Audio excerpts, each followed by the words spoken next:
Hi guys, आज अपनी AS26 अपन ने अपनी लास्ट क्लास में सर AS26 किया था। Yes sir, last class AS26 जिसके अंदर हमने जो हमारी क्लास नंबर 2 है आज, और लास्ट क्लास में हमने AS नंबर 26 इंटेंजिबल असेट के अंदर हमने हमारे सारे कॉन्सेप्ट्स लिख लिए थे, प्लस उसके साथ अपन ने ICI के बुक के जितने भी एग्जाम्पल्स हैं, जितने भी क्वेश्चन हैं, वो अपन ने सारे कंप्लीट कर लिए थे। नाउ सर, जो अपना AS26 क्लास नंबर 2 है जो आज है, उसमें हम बात करेंगे हमारे प्रैक्टिस मैनुअल की। किसकी बात करेंगे सर? प्रैक्टिस मैनुअल IPCC की बात करेंगे और कुछ सजेस्टेड आंसर्स की बात करेंगे, प्लस उसके हम बात करेंगे CA फाइनल के ओल्ड प्रैक्टिस मैनुअल की। ठीक है, तो इतना करते ही हमारा जो चैप्टर है AS26 वो भी हमारा पूरा खत्म हो जाएगा। तो सर फटाफट से बात करते हैं AS26 के क्वेश्चन नंबर 67 की। सबसे पहले क्वेश्चन है आपके प्रैक्टिस मैनुअल का। क्या लिखा हुआ है sir? Decide when research and development cost of a project can be deferred to future period.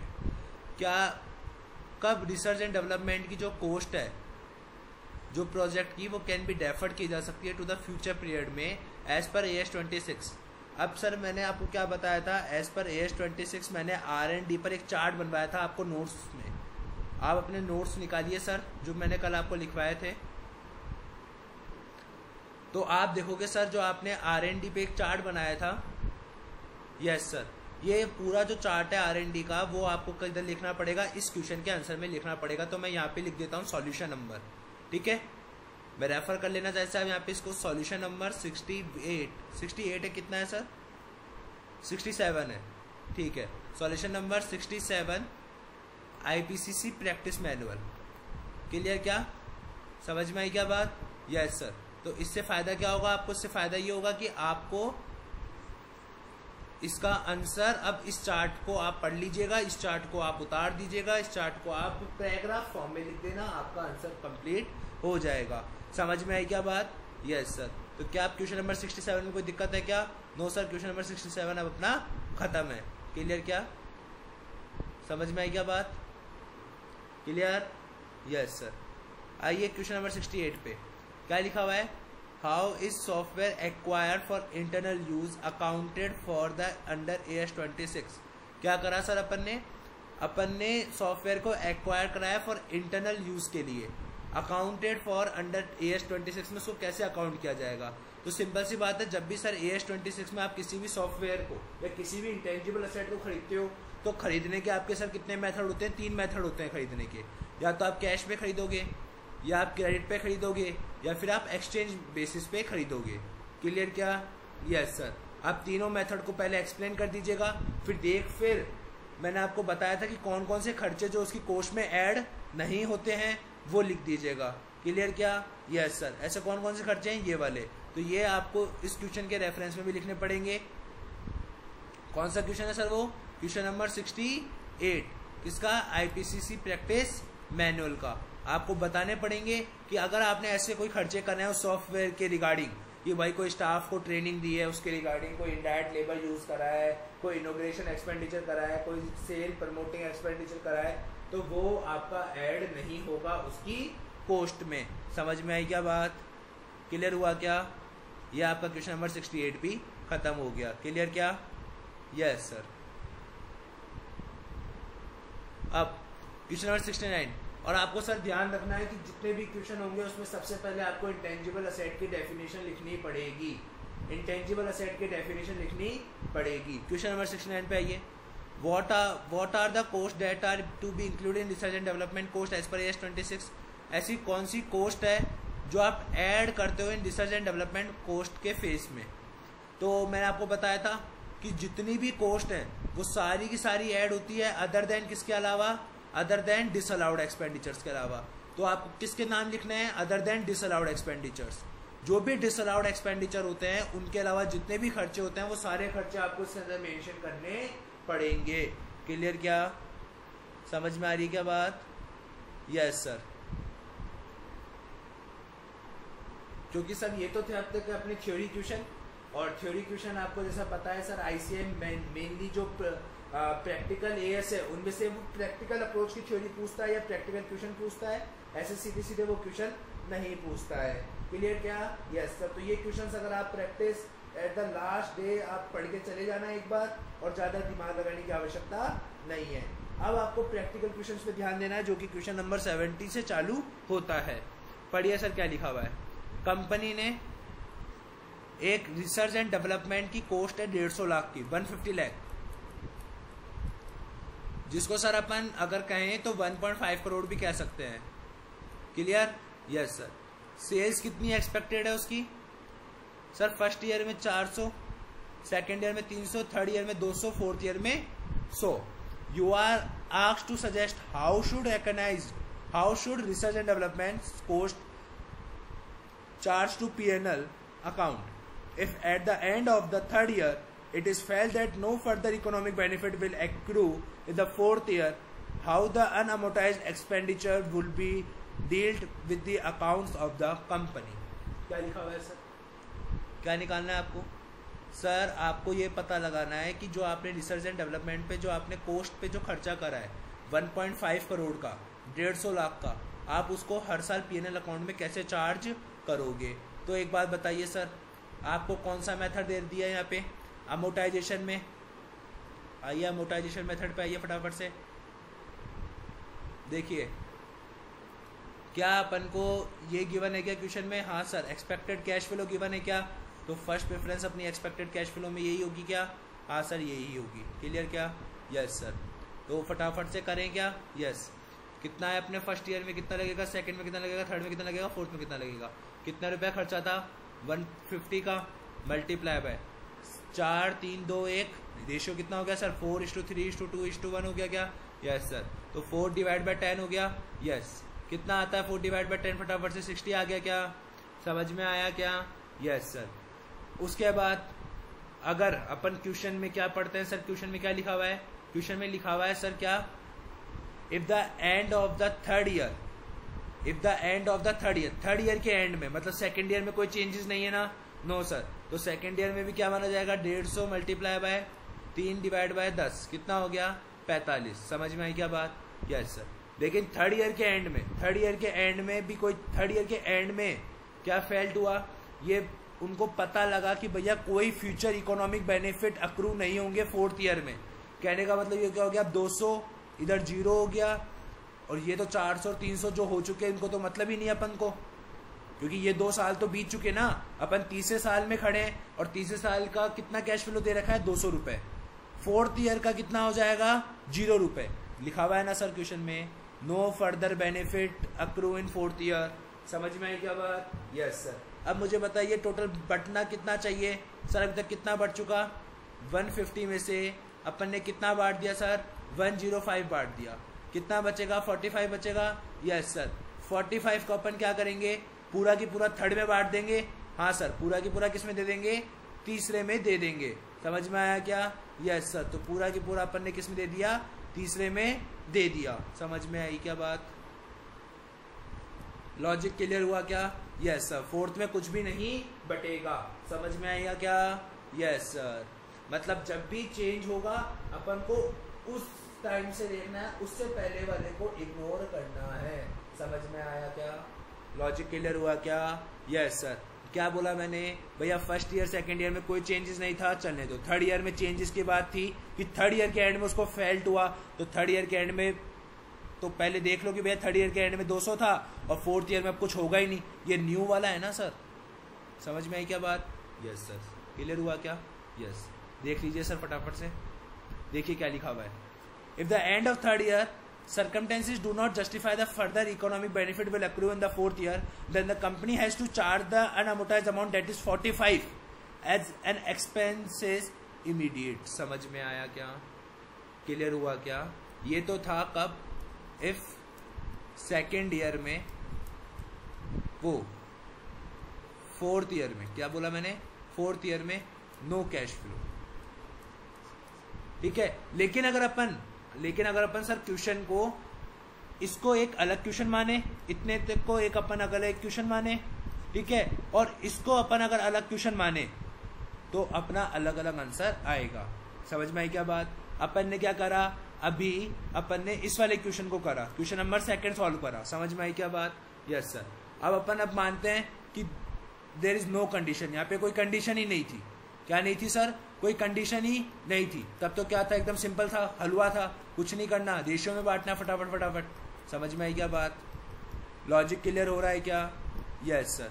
फिर तो सर हलवा था ना, फिर तो कुछ करना ही नहीं था अपन को, फिर तो अपन को कुछ करना ही नहीं था। Yes sir. फिर कितना, एक सेकंड सर, 150 मल्टीप्लाई बाय कितना था? 1/10। समझ में आई क्या बात? लॉजिक क्लियर हुआ क्या?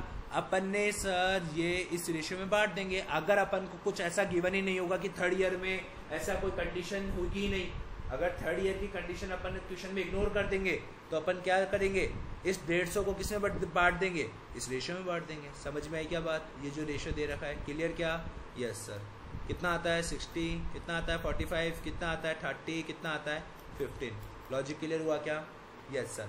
अगर कैश फोर्थ ईयर में कैश फ्लो नहीं होगा तो सॉल्यूशन ये होगा, अगर कोई कंडीशन नहीं है तो सॉल्यूशन ये होगा। समझ में आया क्या? यही आईसीआई ने कर रखा है। क्लियर हुआ क्या?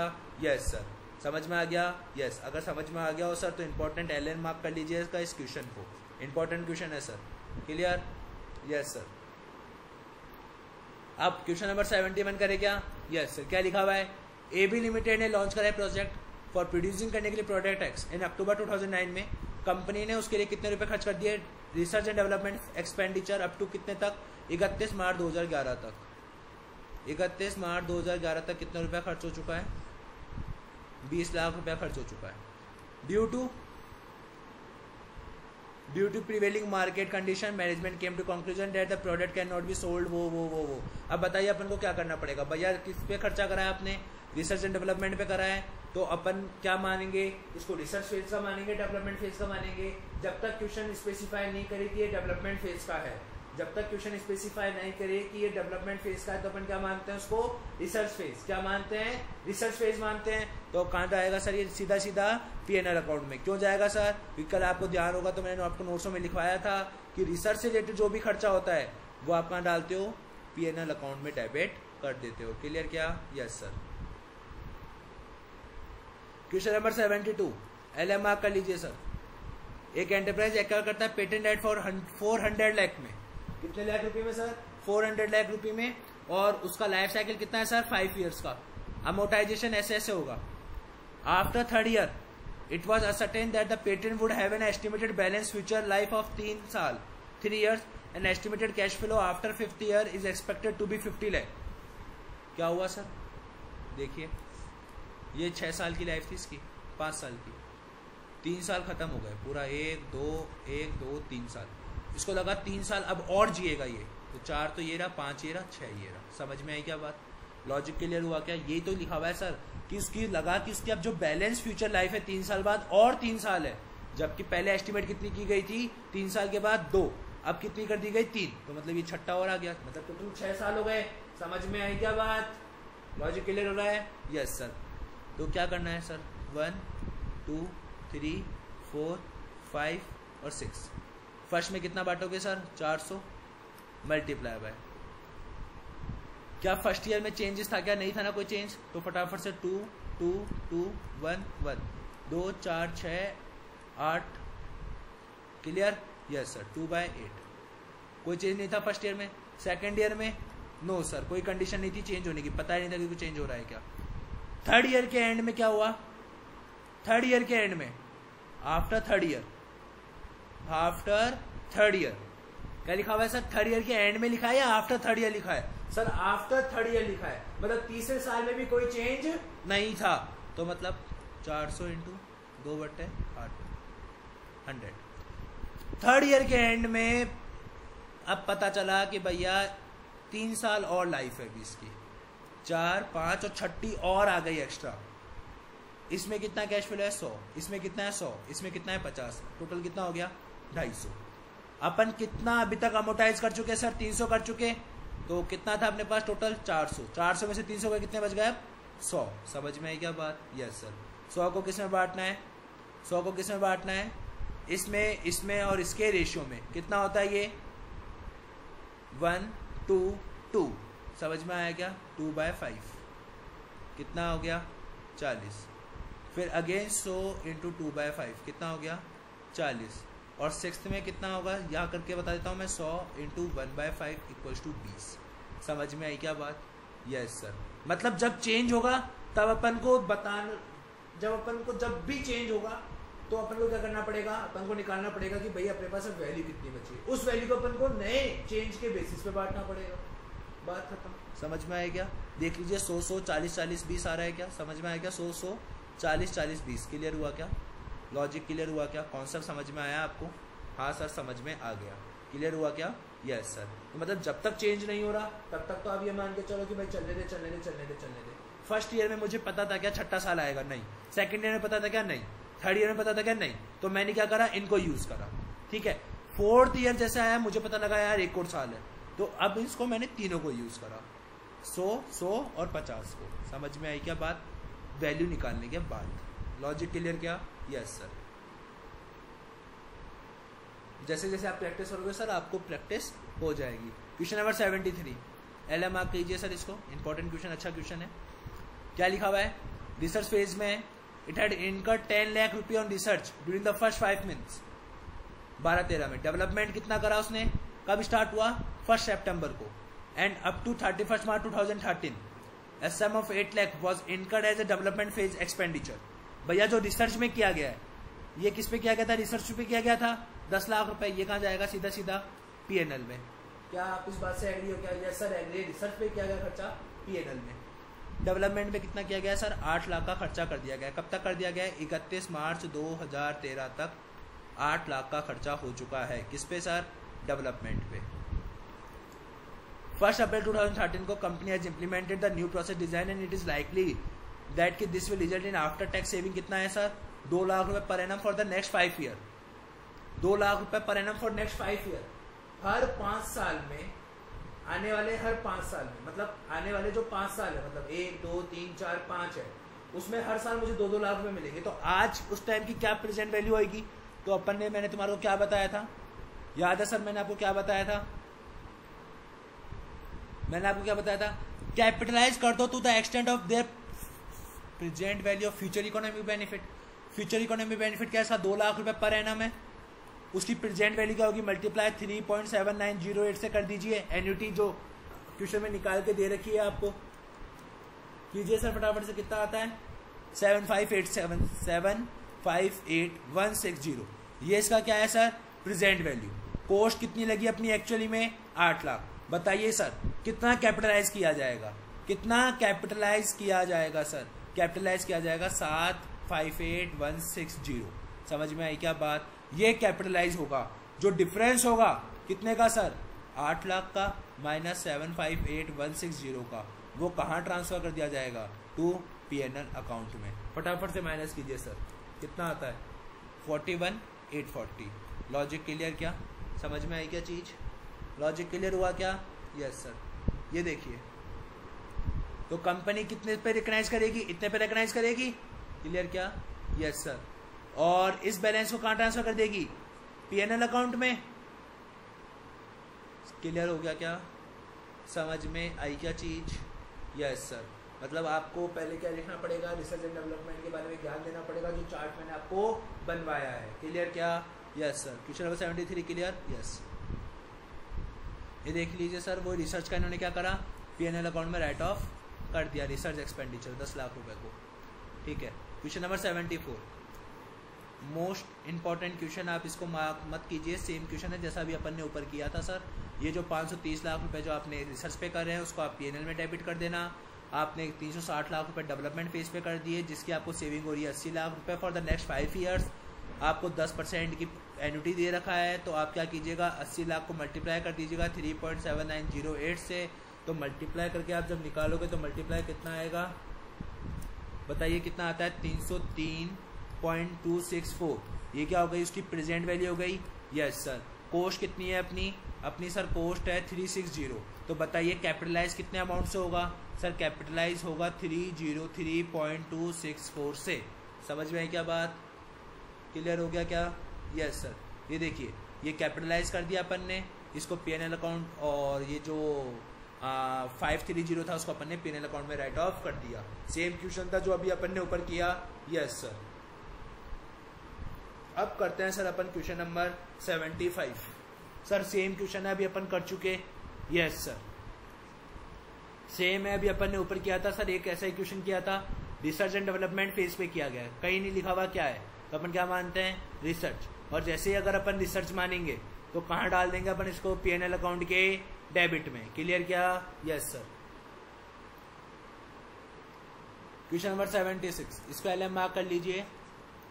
क्या लिखा हुआ है, एक कंपनी ने एक्वायर करा अपने इंटरनल यूज के लिए एक सॉफ्टवेयर, कब, 28/1/2012 को, कितने डॉलर में, $1 लाख में। एक्सचेंज रेट क्या है, 52, कितना रुपया हो गया, 52 लाख रुपये हो गया। Yes sir. ट्रेड डिस्काउंट कितना है, 5%, -5%। क्लियर क्या? Yes sir. बताइए कितना आता है, 52 लाख -5%, कितना आता है सर, 49 लाख। 49 लाख 40,000 आया क्या? Yes sir. सबसे पहले ट्रेड डिस्काउंट ही माइनस होता है। यस, ट्रेड डिस्काउंट माइनस होने के बाद बताइए अब क्या जोड़ेगा सर, परचेज टैक्स जुड़ेगा या इम्पोर्ट ड्यूटी जुड़ेगी? सर सबसे पहले अपन क्या जोड़ेंगे, बताइए सर क्या जोड़ेंगे? सर अपन को सीक्वेंस क्या दे रखा है, सबसे पहले इम्पोर्ट ड्यूटी दे रखी है, तो अपन पहले इम्पोर्ट ड्यूटी जोड़ेंगे। फटाफट से जोड़िए सर, कितना आता है, फटाफट से जोड़िए सर, कितना आता है, 5928,000 प्लस क्या दे रखा है, परचेज टैक्स 10%, जोड़िए सर, कितना आता है, 65,20,800। क्लियर क्या? Yes sir. फिर उसके बाद ये जुड़ेगा क्या, जिसका अपन को इनपुट मिल सकता है, क्या वो खर्चा जुड़ता है क्या? नो सर, वो जुड़ता नहीं है। जिस खर्चे का अपन को इनपुट मिल जाता है वो खर्चा नहीं जुड़ता है। इंस्टॉलेशन एक्सपेंडिचर जुड़ेगा क्या? यस सर, 25,000 जोड़ दो। ये प्रोविजन फीस जुड़ेगा क्या कस्टम से? यस सर, कस्टम से निकालने में जो भी खर्चा होता है वो जुड़ता है हमारा। क्लियर क्या? Yes sir. बताइए कितना आता है, 6565,800। हाँ सर, 6565,800। क्लियर हुआ क्या? Yes sir. समझ में आया क्या? यस। अब आइए सर क्वेश्चन नंबर 77 पर। क्या लिखा हुआ है, बेस लिमिटेड है, इंटेंजिबल असेट है 85 लाख की। This asset was acquired 112 lakh में on 4th 2008. The same was available for use from that date. The company has been following the policy amortizing of intangible asset over a period of life 12 years on a straight line basis. Comment on the accounting treatment of the above with reference to the relevant accounting standards. अब sir एक बात बताइए, मैंने आपको क्या बताया था, as per AS 26 maximum life आप कितनी एज्यूम कर सकते हो? सर आप मैक्सिमम लाइफ एज्यूम कर सकते हो 10 ईयर्स। कितना सर? 10 साल, 10 ईयर। और इस क्वेश्चन में कितनी एज्यूम की गई है सर? इस क्वेश्चन में एज्यूम की गई है 12 ईयर्स। क्या ये अकाउंटिंग ट्रीटमेंट सही है क्या? Sir it is wrong. So it is wrong. क्यों? क्योंकि इसने लाइफ कितनी मानी है, लाइफ कितनी है, मोर देन 10 ईयर, जो कि क्या है, गलत है। समझ में आई क्या बात? Yes sir. अब एक बात बताइए, 1/4/2008 को अपन ने कितने में खरीदा? 112 में खरीदा। अगर मैं 10 साल इसकी यूजफुल लाइफ मानता हूं तो 1/4/11 तक, 1/4/18 से 1/4/11 तक 3 साल हो गए क्या? Yes sir. बताइए कितना मेरे पास डेप्रिसिएशन आता है? 33.6। तो मेरे पास बताइए कैरिंग अमाउंट कितना आता है 1/4/2011 को? 1/4/2011 का कैरिंग अमाउंट कितना आता है हमारा? बताइए, माइनस कर देंगे 112 में से, कितना बचा सर? 78.40। समझ में आया क्या सर? ये है हमारा कैरिंग अमाउंट, जो कि एक्चुअल में आइडियल में जितना लगना होना चाहिए था। क्यों? क्योंकि आपने लाइफ कितनी ले ली? 12 ईयर, जो कि क्या है, गलत है। क्योंकि अपन मैक्सिमम कितनी लाइफ ले सकते हैं? 10 ईयर। समझ में आई क्या बात? लॉजिक क्लियर हुआ क्या? Yes sir. तो ये क्वेश्चन आप एक इंपॉर्टेंट मार्क कर लीजिए sir. Clear? Yes sir. Question number 78। Question number 78। आइए सर क्वेश्चन नंबर 78 पे, इसको भी आप पहले मार्क कर लीजिए। क्लियर? Yes sir. क्वेश्चन 78 में क्या लिखा हुआ है, आपने कितने रुपए का खर्चा करा है? 200 लाख का। लाइफ कितनी है? 10 ईयर है। आपको नेट ऑपरेटिंग कैश फ्लो भी गिवन है, प्रोडक्शन भी गिवन है। बताइए सर आप किस में बांटोगे? बताइए सर आप किस में बांटोगे? सर हम किस में बांटेंगे? नेट ऑपरेटिंग कैश फ्लो में बांटेंगे। हम इस रेशियो में बांटेंगे। क्लियर क्या? Yes sir. 23, 32, 32, 32, 32, 32, 32, 32। समझ में आई क्या बात? हम क्या करेंगे सर? इस रेशियो में बांट देंगे। क्लियर? Yes sir. तो ये क्वेश्चन हो जाएगा सर आपसे, आई थिंक सर ये क्वेश्चन हो जाएगा क्या? यस सर, हो जाएगा क्या? बताइए सर, हो जाएगा क्या? हाँ सर हो जाएगा। क्लियर? Yes sir. एक क्वेश्चन आप सर कर लेना। क्या करना है इसमें? कुछ नहीं करना सर आपको सिर्फ इस रेशो में, आपको सिर्फ इस रेशो में इस 200 लाख को बांटना है। ना तो कोई कंडीशन दे रखी है चेंजेस की, कुछ भी नहीं है, बहुत ही इजी क्वेश्चन है। तो आप क्या करना, फिर आप बोलोगे सर इसको आपने LM क्यों मार्क करवाया? इसलिए करवाया क्योंकि कई बच्चे तो सर इसका यूज कर लेते हैं, कई बच्चे सर इसका यूज कर लेते हैं, वही क्वेश्चन गलत हो जाता। आपको इसका यूज करना है, ये ध्यान रखना। क्लियर क्या? Yes sir. लेकिन अगर क्वेश्चन स्पेसिफाई कर दे तो फिर अपन को उसी का यूज करना है, फिर अपना दिमाग मत लगाना। क्लियर क्या? Yes sir. Question number 79, intangible asset इतने में दिखा रहा है 1/4/2013 को, और this asset was acquired for 120 on 1st 9, उसको यूज कर लिया था फ्रॉम दैट डेट। कंपनी ने अलाउ करा क्या मोटाइजेशन कराना over a period of 15 year.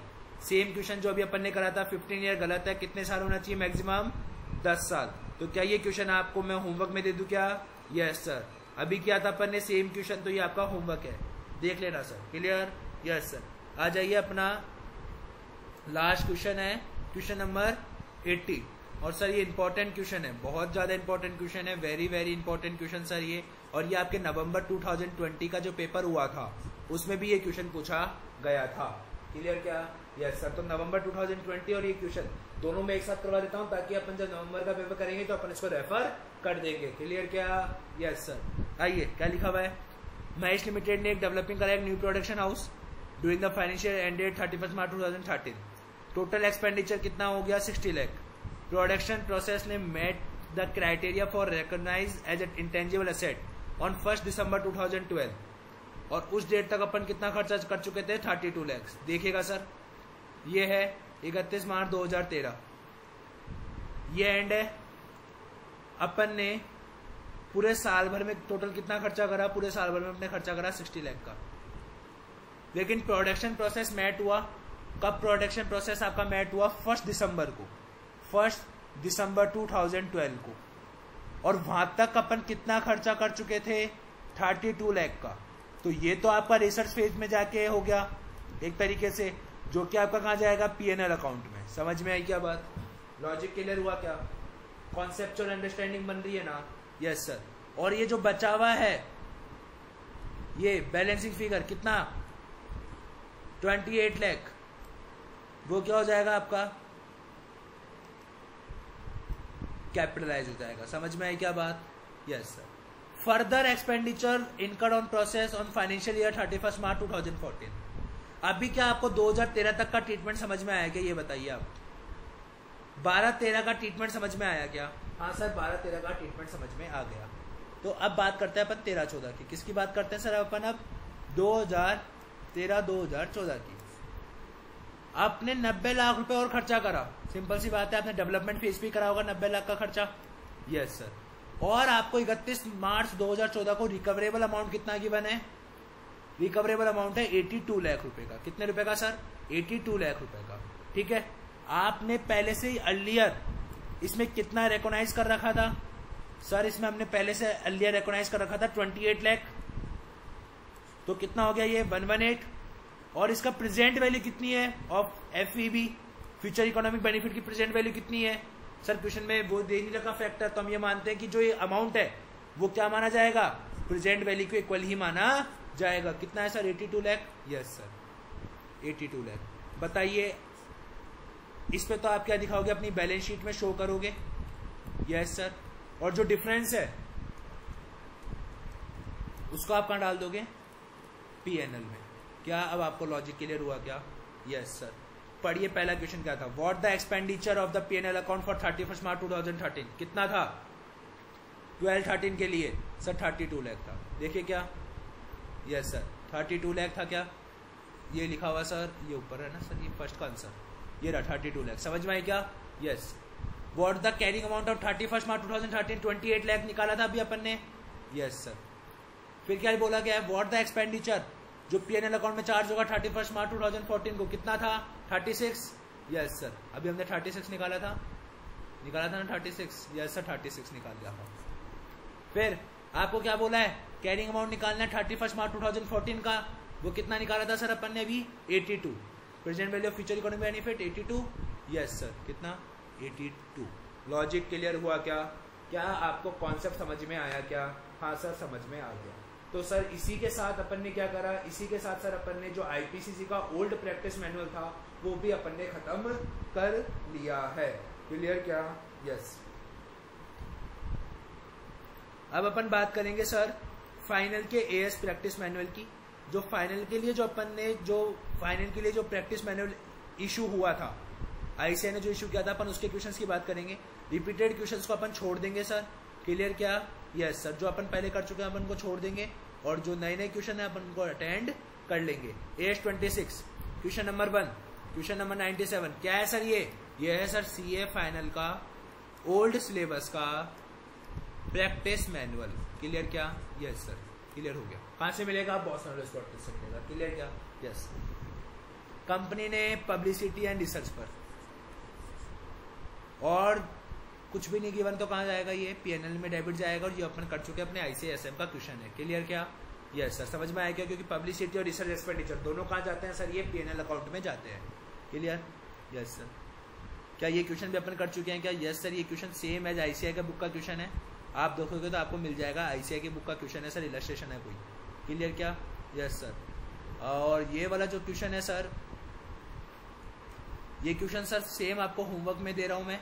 Same question अपन ने अभी प्रैक्टिस मैनुअल में किया था आईपीसीसी का, तो वो आप वहां से देख लीजिएगा। क्लियर?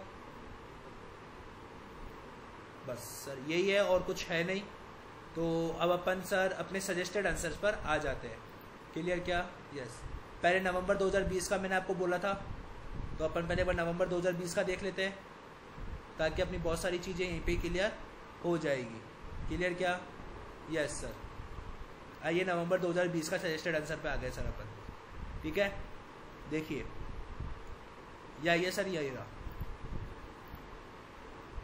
ये रहा नवंबर 2020 का क्वेश्चन सर। देखिए क्या लिखा हुआ है सर इसमें क्वेश्चन में। क्वेश्चन कौन सा है सर? ये है नवंबर 2020 का। लिख देता हूं यहाँ पे मैं, नवंबर 2020 का जो न्यू सिलेबस में जो आया था क्वेश्चन है वो। और क्वेश्चन नंबर 1 का बी है, प्रैक्टिस मैनुअल का भी क्वेश्चन है, सेम जो अपन ने अभी करा था। क्या लिखा हुआ है? After 3rd year it was estimated that patent would have an estimated balance future life of 3 years, जिसका 5 साल के बाद कितना माना जाएगा? 75। क्या सर अपन ने अभी सेम किया था क्या? हाँ sir, same as practice manual.